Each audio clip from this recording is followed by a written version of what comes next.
Nai mihi nui ki a koutou. Hi mihi tēnei ki te kaitiaki o te whenua nei, ki te iwi kai tahu, nei rā te mihi, nei rā te mihi, nei rā te mihi.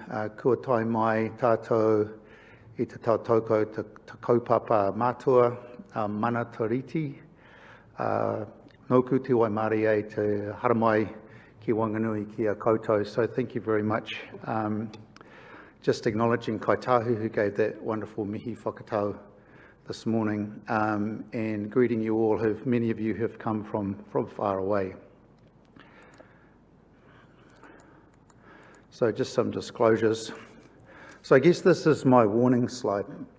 When we look at the sky, we see the Milky Way and Western thought. We've been able to map the constellations, and we see the stars and they become shapes.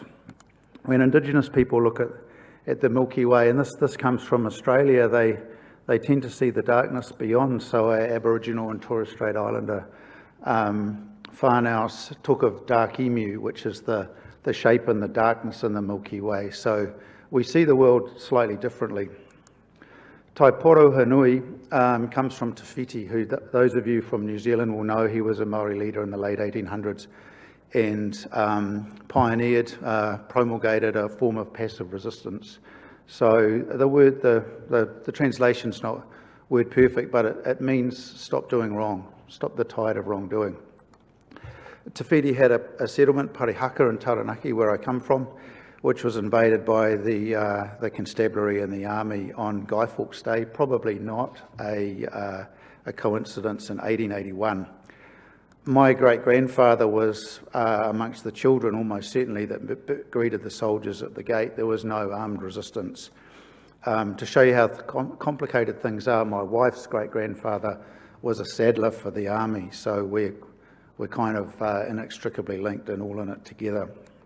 Taiporohenui is also the name of this po, a three-storey po, carved by my friend the artist, Brett Graham. So really the IP of Taiporohenui is Brett's.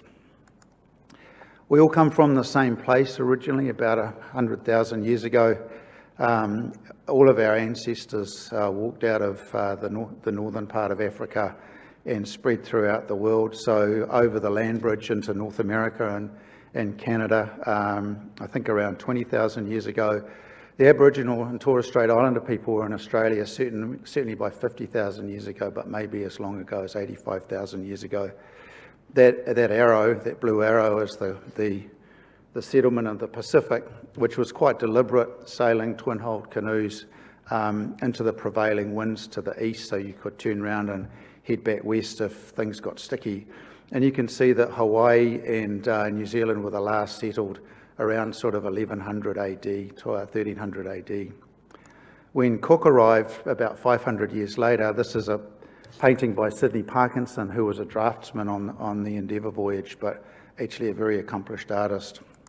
He had that to say about Maori, that the natives were strong, raw-boned, well-made, active people. The capital's his, not mine. They have a very dark brown colour, and they live well to a good old age. He also noted, which proved to be very important about 100 years later, that society was very structured. It was a rangatira society, so with a ruling class, division of labour underneath that, and this is one of Parkinson's watercolours of quite a large settlement, very structured settlement. So they were visible on the land, which was quite important subsequently. Not long after Cook, various other people arrived. This is Dickie Barrett, who was a famous whaler. This is a woodcut. There's still a pub in Wellington named after him. But he had quite a big role in the early part of New Zealand's growth, particularly on the west coast. But I guess the currency at that time were muskets. Māori were warlike, and so the smarter and more strategically minded recognised that musketry gave you an immediate advantage in war, which had previously been hand-to-hand combat. So you can see the price of muskets rose over about 20 years, and so settlers needed food, and muskets were a way of getting that. In 1840, Māori signed a treaty. We talk about Te Tiriti, with the English colonists at that point. This is a somewhat fanciful, romanticised representation, I think, of the signing, but nonetheless it happened. And the controversy since then has been what was the actual meaning behind the various versions of Te Tiriti. Anyway, this is the Commonwealth, sort of in the early 1800s. All the red is where all we are now. You can see some things have changed. There's no longer a British America or a New Mexico, or at least New Mexico is much smaller. But we were all red. We were all part of a Commonwealth, part of an empire. And I had to put this in. So what that gave us was fraternity, excuse me, federation and freedom. Māori didn't make that picture. You can see Aboriginal folks down there on the left-hand side and redcoats who had a prominent role in colonisation. But the effects of that for Māori, and I'll just spend a little bit of time talking about Māori, was the cost of colonisation. So land and livelihood, those four maps.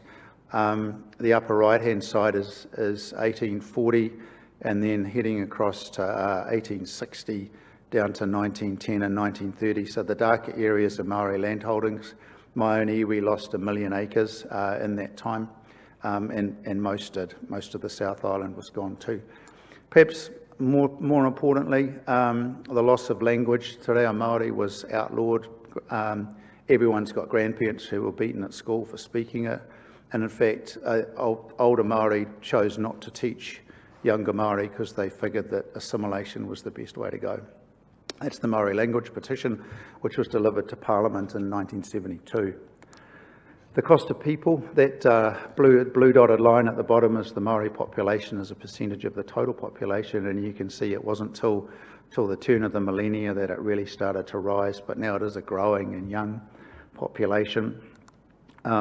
This is taken from Canadian data looking at the cost, the cultural cost of losing a language, losing a culture, losing traditional practices. And my friend Rachel Buchanan talks about Raupatu Hinangaro, which for many of us growing up, the term Māori was actually pejorative. It was a term of abuse and put down because it was synonymous with laziness and unprofessionalism. So what was the cost of this on the cancer journey? This comes from the Ottawa Cancer Control Office, and I really like it because it emphasises the role of primary care throughout the patient's journey. Tariana Turia, Dame Tariana Turia, a prominent New Zealand politician, was really active in the field of prevention. So New Zealand's probably not going to be smoke-free by 2025, but there's been a huge amount of work to make smoking less desirable, more expensive, and that will, and I think already is, having effects on our cancer rates. Philippa Howard Chapman's work in terms of safe houses has gained some leverage with the Healthy Homes Initiative, and of course we've had the controversy about here we pay GST on fresh fruit and vegetables. We don't in Australia, but we do here, and that was at least one of the election promises from the outgoing government. Well, what about screening? This graph's shown a lot. So this is data from breast screening. Graph A shows you that if we do it right, we get it right. So those are screened Māori and European patients, and you can see that the outcomes are superimposable. On the graph B is the non-screened patients. So you can see that there's still quite a deficit there in terms of mortality between Māori and European if you don't go through screening, and that kind of speaks to clinical pathways, I think. I have to show this. So this is by decile, sort of whether you live in a high decile area or a low decile area, and the point particularly for Māori is that even if you live in a high decile area, your outcomes are poorer than your European neighbours. So for Māori, we can't buy our way out of poor health statistics.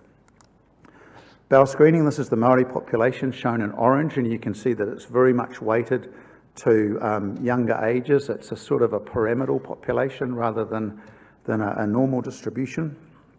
For bowel screening, which came in 2017, was mandated that everybody would be screened from the age of 60, but you can see for Māori, the incidence of bowel cancer is about 10 years earlier than that, so really it should start at 50, and that's just starting to come in now. But that was a really good example of a well-meaning screening program being introduced, but without cognizance of what it's like on the ground in real-life data. What What about primary care enrolment? This was the latest data I could find, goes to 2019. It's much worse now with COVID. I think we all know that in all of our countries, but Māori are less likely to have a primary healthcare practitioner and a healthcare practice that they engage with. Does that cost? Well, yes, it does. This is some data looking at potentially preventable deaths, and not being enrolled at a general practice is a prognostic factor for a preventable death. It applies to all age groups over the age of 5. It applies particularly for Māori and Pacific, so those more vulnerable populations, and also those that live in a higher decile. No surprise there. What about cancer? Well, this is looking at emergency presentation of lung cancer. We published this a little bit earlier this year, and you can see that Māori are less likely when they present with lung cancer to have had a visit to their primary healthcare provider in the preceding 6 months. They are more likely to present emergently through the emergency department, and the consequences of that is that if you present emergently, as you all know, you have a higher risk of dying from your disease. It's really independent of the tumour type, and it's independent of the stage. So I learned yesterday this is called a swimmer's plot. So in the purple is the excess mortality for all of the cancers that we have here, and so purple means it's an excessive mortality rate amongst Māori. The little blue area at the bottom is my area of interest, which is cholangiocarcinoma and bile duct cancer, so I suspect the numbers are so low there. But the excess mortality is high for lung cancer. We have about 400 excess deaths per year, but you can see even for rare cancers like melanoma, not common in Māori, but it's the acral volar subtype, which is more aggressive, that is more common, and so the mortality is higher. So what about travel for treatment? Well, this is a paper we looked at both for liver cancer, and Māori travel about twice as far, so a bit over 100 kilometres for their hepatectomy or treatment for liver cancer. That's not so surprising because not every centre in the country provides that treatment. But for stomach cancer, the rates of travel between Māori and non-Māori are about equal. So, gastrectomy and treatment for stomach cancer is more widely available. Timeliness of care, though, that's interesting. This is for hepatectomy, liver cancer, about the same. Māori and non-Māori get to their treatment within about 30 days. So that's good. For stomach cancer, Māori actually get their treatment earlier. They get it within 30 days, and non-Māori about 90 days. But how I interpret that is, I think that 60 days, that's enough time to get some neoadjuvant chemotherapy. So I suspect that Māori are not accessing neoadjuvant chemotherapy for their stomach cancers in the same way that non-Māori are. A couple of other things, the effective comorbidity. Indigenous populations generally have a higher level of comorbidity, so it does increase your odds of being diagnosed with metastatic disease. Maybe that's an immune phenomenon, maybe we just look harder for it in our comorbid patients. It doesn't lead to earlier diagnosis, and I think that speaks to the primary care issue. And that you've got an increased risk of not being formally staged, not going through an MDM, which is kind of interesting. MDMs, we looked at that in a piece of qualitative research, and we all know how they work. I have 2 MDMs a week, so ethnicity, occupation, social context is often not mentioned.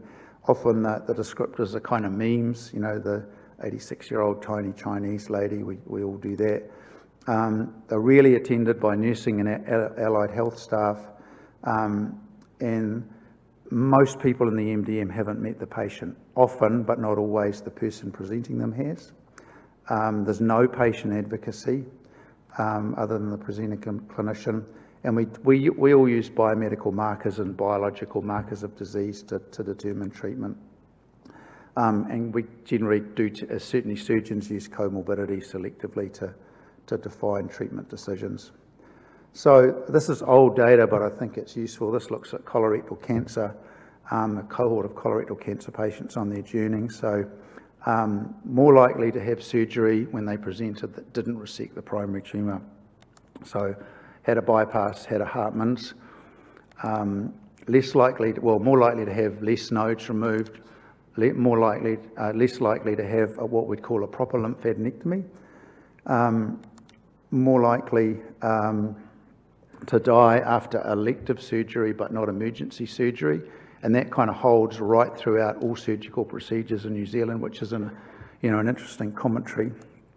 In terms of stage 3 disease, less likely to be offered adjuvant chemotherapy, and when they do take it up, it tends to be later than the norm. And the same for patients with stage 4 palliative disease, less likely to be offered chemotherapy, less likely to start on time.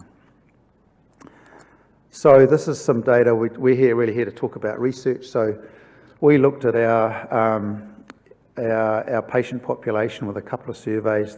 This is old, back to 2015, but found that only about a third of patients were actually asked about research and would they want to be in trials. Whereas most patients are really interested in that, they're highly engaged. So it's probably better now. Sanjeev Deva runs the clinical trials unit in Auckland. He's very visible. David Wild has done some work. Ooh, what have I done? There we go. Quite a nice review looking at oncology trial participation in Australia, particularly amongst Indigenous and rural patients. And those were his findings. So does it cost us?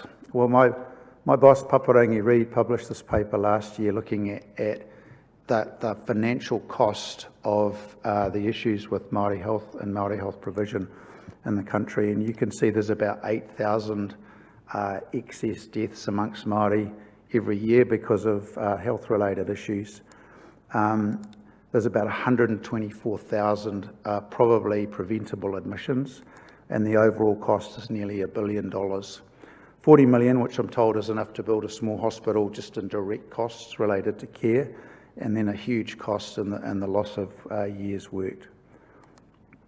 This is quite a complex figure, but it kind of summarises things. So the black box at the top are the things we really hate talking about, the things that are difficult for us. So it's unconscious bias, institutional racism, the way that our systems work, the political climate, which is particularly relevant in both of our countries at the moment, the loss of land, of livelihood, of culture, the stability of the economy, and actually how we set our cancer control policy. In terms of patients, yes, Indigenous patients, Māori particularly, have a high level of comorbidity. They tend to live in more deprived areas. There's a piece of work to do around tumour biology. A lot of work's been done in the United States with the American, Hispanic and Black populations looking at unique tumour targets in those groups. It's unreasonable to expect that the cancers will be the same in different ethnic groups, I think, and also patient preferences. So what do patients want from our services? How do we build that for them? And health system factors, we've already seen access to early detection and early diagnostics. That's an issue for us. Availability of quality treatment and accessibility, and also the acceptability of treatment, which I won't particularly talk about today. Well, what do Indigenous people want? So this was a piece of work the Cancer Society of New Zealand did, 21 hui through different marae, and these were the sort of themes that come out, that Māori want a health system and a cancer journey that's built around traditional mataronga, around pūrākau, around traditional stories. Rongo, which is traditional medical practices, is really important, and the current system doesn't really provide that. It's complicated, and navigation services are needed. God, I get lost in the system trying to find patients, and unfortunately, racism and discrimination is not uncommon still. Everybody wants to be treated with empathy. Expertise of cancer survivors is highly, highly valued in families, and we should use that more. And information overload and how that's provided is a really common concern. So, and they also want to hear some positive stories. I know we have to give them the down to get consent, but positive stories are good too. So what do Indigenous communities want from screening? So it's pretty simple: culturally informed services, community involved, patients, being involved in the decision making, and empowerment. So they want involvement, and it's the same with kind of service provision as well. Bridget Robertson, who's just retired, published this paper very recently, and you can see that the dark histogram bars are Māori priorities for research. So what do Māori want? They're different from non-Māori, and they're often focused around community and family. So I'd commend that to you. You'll all be aware of this paper looking at the role of Indigenous populations in clinical trial cohorts, and that most of the trials that we do in cancer don't represent the populations in which the cancers are more common. Why should we do that? Well, we've got to build trust in our health system. We need to involve people in the health system, and we also, there's knowledge to be gained out there, those new targets in people. This is kind of the last slide. This arrived in my mailbox a couple of days ago, Journal of Surgical Oncology, a nice trial from the NCI where food vouchers and a pantry was provided, increased trial participation, and I'd commend it to you because it's got this matrix of what we can do to increase trial participation, particularly amongst marginalised and Indigenous communities. So this meeting, I'd commend these sessions to you. Mihana model yesterday, many of you went to. Perry Guilford, who probably has the best example of Indigenous-led research in this country. He'll be on in the next section. My colleague section, Connor, has done a lot of work with MDM accessibilities. Gary Underhill is going to talk about teletrial design. That's very important. Kimi Hinara, and a breakfast session on inequity with Leonard Saltz as well. And my colleague Jason Gurney will also talk. Andrew Hill, and you'll be put up for a challenge on Thursday. That's what Te Wido means. So I generally start with a whakatauki, but this is the one that I'll finish with. So essentially that means the leader goes ahead while the followers uplift from behind. I firmly believe that clinical researchers are the leaders in your department, institutions and countries by dint of your curiosity, your ability to solve problems and your work ethic. So you have the ability to conceptualise the challenges that we face, run the trials to solve them, and implement the solutions. So, nō reira, tēnā koutou katoa. Thank you for your time.